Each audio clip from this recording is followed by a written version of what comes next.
네, 제가 사역하고 있는 이곳 필리핀은 지금 우기철입니다. 그래서 매일 계속해서 비가 내리고 잠시 장마가 휴식하는 현상도 있습니다만은 비가 계속 내리고 있습니다. 하나님의 은혜, 하나님의 은혜의 빗줄기 사모합니다. 이 시간 감사함으로 나아갑니다. 하나님 감사합니다. 하나님의 은혜가 아니고서 저희가 설 수 없음을, 존재할 수 없음을 고백합니다. 오늘도 하나님의 은혜가 필요합니다. 은혜를 주옵소서. 하나님 아버지, 하나님의 말씀, 생명의 말씀, 능력의 말씀, 구원의 말씀, 이 진리의 말씀을 붙잡게 하여 주시고, 세상의 아버지 하나님, 주님 교훈과 풍조와 이 모든 것들을 따르지 않고 하나님의 약속의 말씀을 붙들고 오늘도 승리하고 하나님과 동행하는 한 날 되게 하옵소서. 이 시간 말씀하여 주시고 깨닫게 하옵소서. 예수님 이름으로 기도합니다. 아멘. 찬송입니다. 90장 주 예수 내가 알기 전. 주 예수 내가 알기 전 날 먼저 사랑했네. 그 크신 사랑 나타나 내 영혼 거듭났네. 그 내 맘에 늘 계시고 나 주의 안에 있어 저 포도비유 같으니 참 좋은 나의 친구. 내 친구 대신 예수님 날 구원하시려고 그 귀한 몸을 버리사 내 죄를 대속했네. 나 주님을 늘 믿으며 그 손을 의지하고 내 몸과 마음을 바쳐서 끝까지 충성하리. 내 진실하신 친구여 큰 은혜 내려주사 날 항상 보호하시고 내 방패 되옵소서. 그 풍성한 참 사랑을 네 능히 끊을 소냐. 날 구원하신 예수는 참 좋은 나의 친구. 아멘. 하나님 말씀은 로마서 9장 1절로 18절입니다. 내가 그리스도 안에서 참말을 하고 거짓말을 아니하노라. 나에게 큰 근심이 있는 것과 마음에 그치지 않는 고통이 있는 것을 내 양심이 성령 안에서 나와 더불어 증언하노니 나의 형제 곧 골육의 친척을 위하여 내 자신이 저주를 받아 그리스도에게서 끊어질지라도 원하는 바로라. 그들은 이스라엘 사람이라. 그들에게는 양자됨과 영광과 언약들과 율법을 세우신 것과 예배와 약속들이 있고 조상들도 그들의 것이요 육신으로 하면 그리스도가 그들에게서 나셨으니 그는 만물 위에 계셔서 세세에 찬양을 받으실 하나님이시니라. 아멘. 그러나 하나님의 말씀이 폐해진 것 같지 않도다. 이스라엘에서 난 그들이다. 그들이 다 이스라엘이 아니요 또한 아브라함의 씨가 다 그의 자녀가 아니라 오직 이삭으로부터 난 자라야 네 씨라 불리리라 하셨으니 곧 육신의 자녀가 하나님의 자녀가 아니요 오직 약속의 자녀가 씨로 여기심을 받느니라. 약속의 말씀은 이것이니 명년 이때에 내가 이르리니 사라에게 아들이 있으리라 하심이라. 그뿐 아니라 또한 리브가가 우리 조상 이삭 한 사람으로 말미암아 임신하였는데 그 자식들이 아직 나지도 아니하고 무슨 선이나 악을 행하지 아니한 때에 택하심을 따라 되는 하나님의 뜻이 행위로 말미암지 않고 오직 부르시는 이로 말미암아 서게 하려 하사 리브가에게 이르시되 큰 자가 어린 자를 섬기려 하셨나니 기록된 바 내가 야곱은 사랑하고 예서는 미워하였다 하신 것 같으니라. 그런즉 우리가 무슨 말을 하리요? 하나님께 불의가 있느냐? 그럴 수 없느니라. 모세에게 이르시되 내가 긍휼히 여길 자를 긍휼히 여기고 불쌍히 여길 자를 불쌍히 여기리라 하셨으니 그런즉 원하는 자로 말미암음도 아니요 다른 박질하는 자로 말미암음도 아니요 오직 긍휼히 여기시는 하나님으로 말미암으니라. 성경이 바로에게 이르시되 내가 이 일을 위하여 너를 세웠으니 곧 너로 말미암아 내 능력을 보이고 내 이름이 온 땅에 전파되게 하려 하심이라 하셨으니 그런즉 하나님께서 하고자 하시는 자를 긍휼히 여기시고 하고자 하시는 자를 완악하게 하시느니라. 아멘. 사도 바울이 오늘 말씀을 통해서 우리의 구원, 이 구원이 이 사람에게서 난 것이 아니라 하나님께 속해 있다. 그것을 가지고 자기 동족 이 이스라엘, 이 유대의 역사, 그리고 이 하나님의 이 선택, 또 하나님의 주권, 이것을 통해서 구원이 하나님의 전적인 은혜요, 주권에 속해 있지 사람의 무슨 선행, 공로, 업적이 아니다. 이것을 오늘 분명히 말해주고 있습니다. 사도 바울이 오늘 그가 특별히 그리스도 안에서 참말을 한다고 자기는 거짓말을 아니하노라고 말씀합니다. 정말 우리가 하나님의 사람, 특히 메신저로서 세상에 하나님의 말씀을 전하는 자로서 우리들은 참 말을 해야 된다는 거죠. 그러니까 사도 바울은 그가 예수를 다메섹에서 만나고 난 뒤로 예수의 인격과 삶을 따라갔어요. 예수님의 진리, 말씀만 가르친 것이 아니라 그런 예수님의 인격과 삶도 닮아간 그 사도 바울의 모습입니다. 그러니까 그가 참말을 하고 거짓말을 아니하노라 하고 자기 중심에 지금 이 말도 거짓말이 아니라는 거죠. 그의 중심에 어떤 마음이 여기 있었습니까? 아주 고통이 있었다고 말합니다. 근심이 있었어요, 마음에. 내 양심이 성령 안에서 증언하노라. 사도 바울은 하나님과 성령을 증인으로 세울 만큼 참된 그리스도인의 표상, 참된 메신저의 표상, 사도의 표상이죠. 정말 우리가 예수를 만난다면 이렇게 사도 바울처럼 변화되어야 돼요. 그래서 그 내면에 있는 근심도 성령이 증언한다는 거예요. 그것은 뭐냐? 자기 동족, 바로 골육 지친 자기 민족에 대한 그 민족 이스라엘 사람들에 대한 그 연민과 동정, 긍휼의 마음이에요. 그들이 믿지 않는다는 거예요.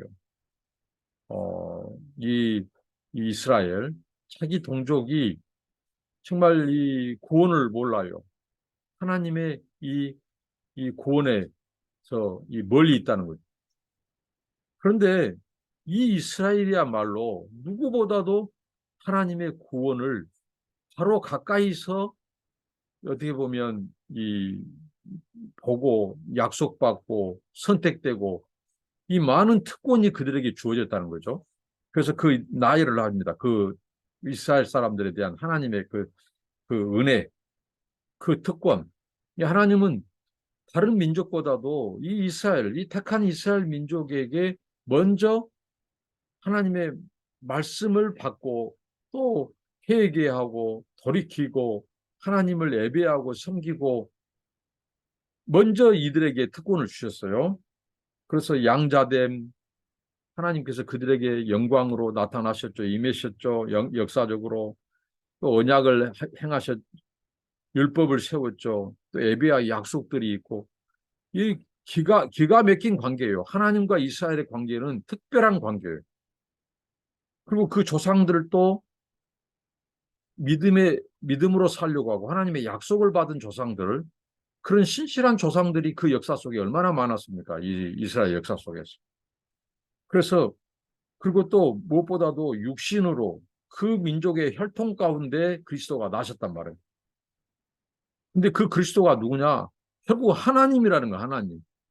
세상에 하나님이 역사를 뚫고 시공간을 뚫고 이 세상의 역사에 오셨는데 그것도 한 나라, 한 민족을 하나님이 선택하시고 오셨어요, 역사 가운데. 근데 그 민족, 그 나라가 이스라엘이라는 거예요. 얼마나 놀라운 특권과 은혜를 받았냐는 거예요. 그런데 그들이 믿지 않고 있어. 그래서 사도 바울의 마음은 근심이 된 거예요. 자기 동족, 그 동족이 심지어는 자기의 생명이 그리스도에게서 끊어질지라도 자기는 원한다. 이 골육지친 이스라엘, 하나님의 유대 백성, 이들이 정말 자기가 사도 바울은 자기 이름, 자기 생명을 내놓고 그리스도에게서 사랑해서 끊어질지라도 자기는 원한다는 거죠. 근데 사도 바울이 더 괴로운 것은 근심이 될 수밖에 없는 것은 어제 자기가 고백했잖아요. 어제 말씀을 통해서 이 세상 피조물 가운데 이 세상에 존재한 것 중에서 그리스도의 사랑에서 우리를 끊을 자가 없다는 거예요. 끊을 세력과 권세가 없어요. 이것을 알아. 그러니까 자기가 그리스도의 사랑에서 끊어질지라도 내가 원하는 바라. 근데 끊을 수가 없는 그 사랑을 알기 때문에 더 괴로워요.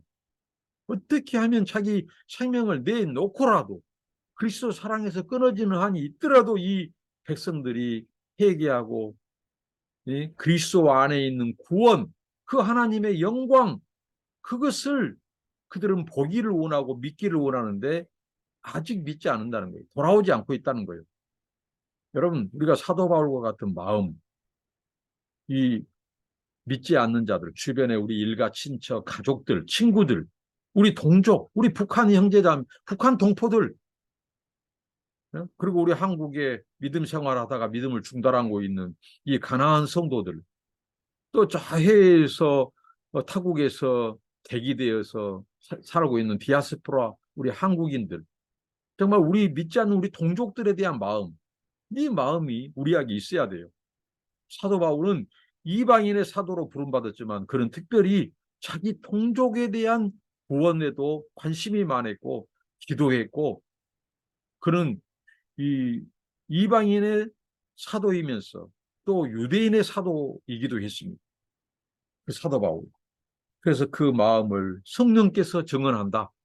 정말 이 근심된 마음을 참 말이다고, 거짓말 아니다고 자기의 심경을 토로합니다. 정말 이 특권도 많이 받고 하나님이 그 택하셨고 역사 속에서 개입하셨고, 그런데도 그들은 돌아오지 않고 믿지 않고 있어요. 이게 사도 바울이 더 괴로운 거예요. 근심된 거예요.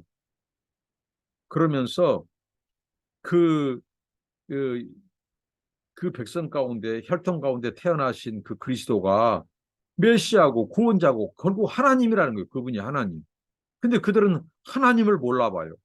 그 하나님을 죽였어요. 어떻게 보면 영접하지도 않고 배척했단 말이죠. 그런데 사도 바울이 그 뒤에 쭉 그 논리적인 전개를 보면 그 이유가 있더라는 거예요. 그것은 뭐냐? 그들이 이 하나님께 받은 은혜와 특권, 이, 이 약속들, 이 특권들로 인하여 그들이 어떻게 보면 교만한 거예요. 어떻게 보면 그게 자기들의 구원의 조건으로 안 거예요. 자기들은 이제 아브라함, 여기 나오죠. 아브라함의 씨가 다 그의 자녀가 아니라, 근데 그들은 자기들이 다 아브라함의 씨라고 착각하고 있는 거예요. 그러니까 자기들의 조상, 믿음의 조상 아브라함을 자기들이 신뢰하고 아브라함을 믿고 받아들이고, 그리고 아브라함의 후손들이기 때문에 자기들은 그 아브라함의 씨에서 이루어진 그 이스라엘, 그 혈통 안에 있기 때문에 자기들은 구원받는 줄로 안다는 거예요. 그래서 그들이 정작 믿어야 될 이 구원자, 하나님의 의가 되는 구원자, 이 예수 그리스도를 믿지 않는다는 거죠. 그리고 그 주변 것들, 특권, 이것으로 자기들은 특별한 관계라고 생각하고 교만하고 믿지 않고, 그래서 자기는 아브라함의 씨인 것을 자만하고 그것으로 구원의 조건이 충족된 줄 알아요. 그래서 사도 바울이 오늘 논리적으로 논증합니다. 아브라함의 씨가 다 그의 자녀가 아니다. 이스라엘이 난 그들이 다 이스라엘이 아니다. 어떤 자들만 이스라엘이 씨냐? 오직 이삭으로부터 난 씨라는 거예요. 이삭. 이삭은 바로 약속의 씨입니다. 약속의 자녀입니다. 그래서 이삭으로 난 자. 그들은 이 아브라함만 어떻게 보면 믿음의 조상으로 신뢰했지, 아브라함의 이 영적인 자손, 이 혈통이 어떻게 그 번식하고 하나님의 약속이 이어지고 하는 것은 가볍게 여겼다는 거죠. 이게 아브라함의 씨라고 해서 다 이스라엘이 아니고 영적인 아브라함, 영적인 이스라엘이 아니라는 거예요. 육체적으로는 너희들이 아브라함의 씨를 자랑하고 그 혈통에 있다고 하지만 영적인 이스라엘, 영적인 아브라함의 자손이 되기 위해서는 약속의 자손, 약속의 씨로 온 이스라엘, 이 이삭의 그 씨로 말미암은 것이다. 그리고 그 이삭의 씨는 누구에게 나고, 여기 리브가가 있고 그 이삭의 두 아들 야곱과 예서가 있어요. 근데 이 야곱과 예서 중에서도 하나님께서는 바로 이 야곱의 씨, 이삭의 씨가 야곱으로 이어지는 거예요. 야곱. 이게 아브라함의 그 약속이 이삭에게 이어지고 그 이삭을 통해서 그 이어진 그 약속, 그 언약이 야곱으로 이어집니다. 그런데 여기에서 또 다시 사도 바울이 힘주어 강조한 것이 뭐냐면 이거예요. 하나님께서 자, 야곱과 예서가 있어요. 그러면 인간의 혈통으로라면 예서가 그 아버지 이삭을 이어받은 이 창자로서 이어지죠. 근데 하나님께서는 이미 그 어머니 태 속에서 이 쌍둥이로 있을 때 하나님께서는 예서는 버리시고 야곱을 선택하셨다는 거예요. 그래서 사도 바울이 그 이어지는 계속해서 말씀을 강조한 것이 뭐냐면 바로 하나님의 구원이 이 약속의 씨인 이삭의 씨라야 된다. 근데 그 이삭의 씨, 그 하나님의 아브라함에게 하신 약속과 언약은 이삭에게로 이어지고 그 또 약속과 축복과 이런 말씀이 이제 야곱에게 이어진다고요. 하나님이 예서는 선택하지 않았다는 거예요. 자, 이것이 선택의 시점이 또 언제냐? 아브라함이 할례를 행하기 전에 하나님을 믿음으로써 의롭다 하심을 받은 것처럼 하나님이 야곱을 선택한 것도 이미 이들이 태어나기 전에 그 어머니 리브가의 배 안에 있을 때 하나님이 야곱을 택했다는 거예요. 그러니까 야곱과 예서가 이 땅에 태어나서 그들이 무슨 행위, 무슨 선한 행위, 악한 행위, 이 행위로서 그들이 의롭다함을 받거나 하나님의 선택을 받은 것이 아니라 순전 하나님의 긍휼, 전적인 주권, 하나님의 긍휼로 말미암은 그 주권의 선택이지 그들이 행위에 의해서 결정된 건 아니다. 이렇게 사도 바울이 단호하게 세기를 박아버립니다. 그러니까 유대인들이 내세울 수 있는 우리는 아브라함의 씨다. 육체의 혈통을 강조한 나머지 그들이 구원받는 것으로 착각하고 아브라함의 자손으로 착각한다는 거예요. 그래서 사도 바울이 친정한 자녀 씨는 영적인 아브라함의 자손이어야 된다. 그들은 육체의 혈통만 강조해요. 영적인 그 자손들은 어떻게 아브라함의 자손이 되냐?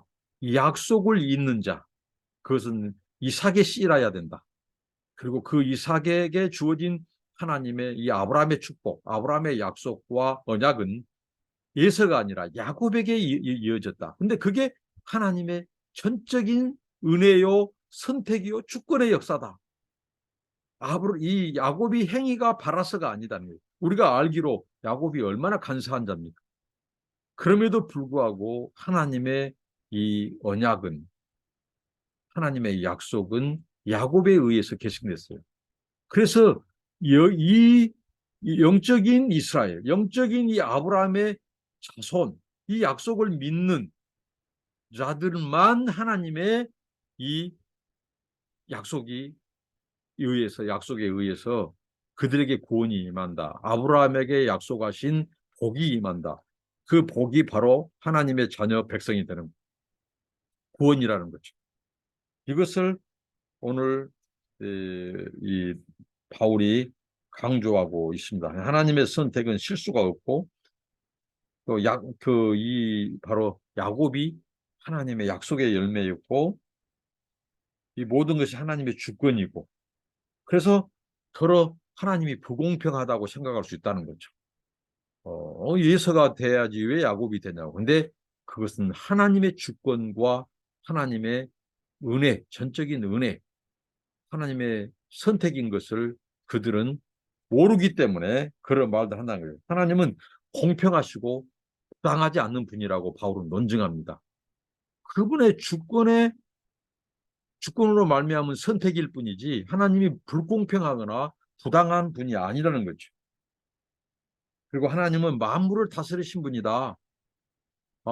이 약속의 씨 이삭을 통해서 그 언약이 야곱에게 이어지고 야곱의 12 아들을 통해서 또 그 하나님께서 그 뜻을 이루어 가신 것처럼 이제 이 약속의 자손으로 오신 그 그리스도, 그 그리스도를 믿는 자들에게 아브라함의 자손되는 아브라함의 복, 아브라함의 구원이 이루어지도록 하셨다는 거죠. 영적인 이런 자손들을 육신의 씨로 혈통으로 되지 않았다는 거죠. 그것을 믿는 자들은 이 아브라함의 영적인 자손이 될 수 없다. 하나님의 약속으로 말미암은 그 씨, 하나님의 약속의 씨인 그들을 통해서 오신 그리스도, 여기 안에서 의롭다함을 받고 구원을 받는 것이다. 하나님의 백성 자녀가 되는 것이다. 그렇지 않고 단지 육신의 혈통, 아브라함의 후손이라고 하는 육신의 혈통만 강조한 나머지 이 약속의 계보, 약속의 씨로 오신 그리스도를 믿지 않으면 구원이 없다는 거죠. 이것을 강조하고 그러니까 긍휼과 이 하나님의 불쌍히 여기심, 하나님의 주권, 이게 구원의 필요 충분 조건이라는 거죠. 우리 사람의 행위, 공로, 업적이 아니라 이 우리가 내세울 무슨 좋은 가문, 혈통이 아니라 바로 하나님의 약속의 가문, 약속의 혈통, 이 약속의 씨. 그럴 때 우리가 그 약속의 자손이 된다는 거죠. 구원은 오직 한 가지, 하나님의 은혜, 긍휼, 선택에 이루어진 거지 인간의 업적, 공로, 그 육신적인 혈통으로 이루어진 것이 아니다고 사도 바울은 못 박습니다. 그렇다고 보면 우리는 하나님의 엄청난 은혜와 긍휼을 입은 자들입니다. 우리는 이방인이었어요. 그런데 이방인인 우리가 하나님의 이 약속의 자손, 하나님의 백성이 될 수 있었다는 것은 우리가 약속으로 말미암은 그 약속의 씨앗, 아브라함의 우리가 영적인 자손이 되었기 때문에 우리에게 구원이 임한 거예요. 만약에 우리가 유대인들만 구원받는다 그러면 우리는 구원이 오지 않았죠. 하나님의 구원이 그 육체의 그 혈통으로 말미암았다면 우리는 구원이 해당되지 않죠. 그런데 하나님은 그 아브라함의 이 약속, 하나님께서 이 아브라함에게 주신 그 약속, 그 언약, 그 복이 그 육체의 씨가 아니라 바로 영적인 자손, 그를 믿어서 그 구원의 씨로 오신 메시아를 믿어서 영적인 자손이 된 그 아브라함, 그 자손들에게, 영적인 자손들에게 그 아브라함의 복, 구원이 임하도록 하셨다는 거예요. 이게 우리가 이 한 가지만 생각해도 우리는 하나님의 은혜를 입은 자예요. 하나님 우리를 긍휼히 여겼다는 거예요. 하나님이. 그래서 우리를 부르셨어요. 하나님의 선택이에요. 하나님의 주권이에요. 우리가 하나님의 선택을 입었다는 것. 얼마나 놀라운 은혜냐고요. 하나님의 백성으로 하나님께서 우리를 선택하고 하나님의 주권으로 우리를 부르셨어. 우리를 아브라함의 복이 우리 가운데 임하게 하셨어. 우리에게 믿음을 주셨어. 이것은 믿음으로 말미암는 의예요. 믿음으로 획득하고 믿음으로 영적인 아브라함의 자손이 되는 거예요. 이런 은혜를 받은 우리 정말 감사하며 살아야 되지 않겠습니까? 하나님의 영광을 위하여 살아야 되지 않겠습니까? 그분의 영광을 위해서 기꺼이 우리가 그분의 영광을 드러내기 위해서 고난도 마다하지 않는 그 사도 바울과 같은 그 믿음, 그 열정이 우리에게 필요하다는 거죠. 그래서 하나님께서는 이 세상의 모든 것을 통치하신다고 말하죠. 세상의 가장 강한 이 권력자라도 하나님의 손에서 벗어날 수 없죠.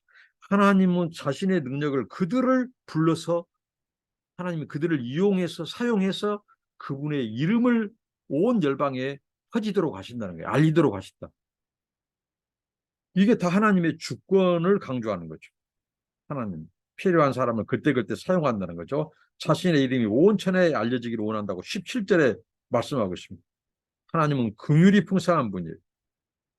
택한 백성들에게 긍휼을 베푸셔요. 오늘 또 우리에게 긍휼을 베푸신 하나님, 날마다 우리가 하나님 긍휼을 베풀어 달라고 기도해야 될 이유입니다. 하나님은 모든 것을 주관하신다. 그리고 18절의 마지막 보니까 하나님은 또 사람을 어떻게 하죠? 이 18절에 보니까 하나님께서는 바로 하고자 하시는 자를 긍휼히 여기시고 하고자 하시는 자를 완악하게 하시느니라. 어떻게 보면 하나님은 때로는 사람을 마음을 강팍하기도 하고 하나님께서는 때로는 그 사람의 마음을 하나님께서 부드럽게 하기도 하고 그게 다 하나님의 주권이라는 거예요. 중요한 것은 하나님은 그의 주권의 역사를 이루어 가신다. 하나님의 은혜이다. 주권에 달려있다. 우리가 이 약속의 자손이 된 것, 하나님의 은혜의 사물이고 우리가 하나님의 구원을 받는 것이 하나님의 전적인 은혜, 긍휼, 주권의 역사다. 감사하면서 우리가 하나님을 영화롭게 하고 하나님의 사명을 잘 감당하는 저와 여러분 되시길 바랍니다. 기도하겠습니다. 하나님 감사합니다. 오늘 말씀을 통해서 하나님 우리의 구원이 하나님 아버지 사람의 예, 혈통으로서가 아니라 하나님의 전적인 은혜, 그 하나님의 긍휼과 주권의 역사인 것을 가르쳐 주시니 감사합니다. 하나님 아버지, 우리가 참말을 하게 하시고 아버지 하나님, 우리가 자만하여서 하나님 아버지, 우리의 구원이 마치 우리의 공로로 업적으로 선행으로 된 것으로 착각하지 않게 하시고 주변에 믿지 않는 우리의 동족들, 일가 친척들을 하나님 아버지 하나님 사도 바울과 같은 간절한 마음으로 그리스도께 인도하는 제들 되게 하시고 아버지 하나님 모든 통치자들 위에 계신 하나님의 주권을 신뢰하면서 아버지 하나님 우리의 구원도 전적인 하나님의 주권과 은혜인 것을 다시 감사하고 교만하지 않고 하나님 영화롭게 하고 주신 사명 잘 감당케 하옵소서. 예수님 이름으로 기도합니다. 아멘. 감사합니다. 축복합니다.